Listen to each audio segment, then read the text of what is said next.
Dr. Scovell, I'm one of the urology residents at Cleveland Clinic. My professional experience, I'm in training, but I've seen really the breadth of urology and kind of oncologic care, and IsoPSA is something that we use a lot at Cleveland Clinic, and I think is helpful for patients.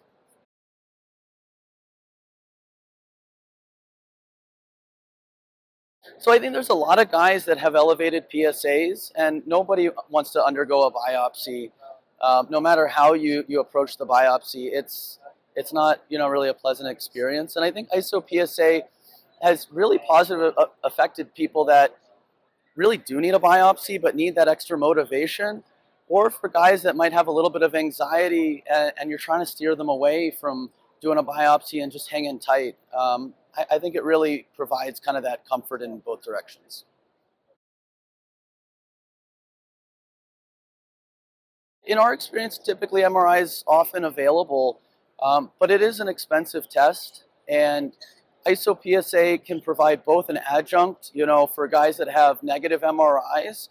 It can be another piece of data to suggest, like, let's hold off. It really is a negative thing, or maybe we should do a biopsy even though the MRI is negative. So it provides additional evidence and support.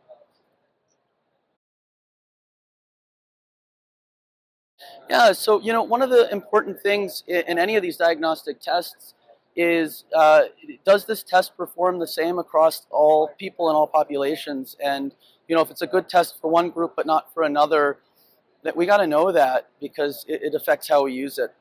And so we know for African American males, prostate cancer can behave a little bit more aggressively and differently. And none of the prior studies really focused on, does it work specifically in that population. So we really wanted to answer this question, and it's a retrospective review, and so the limitations of that.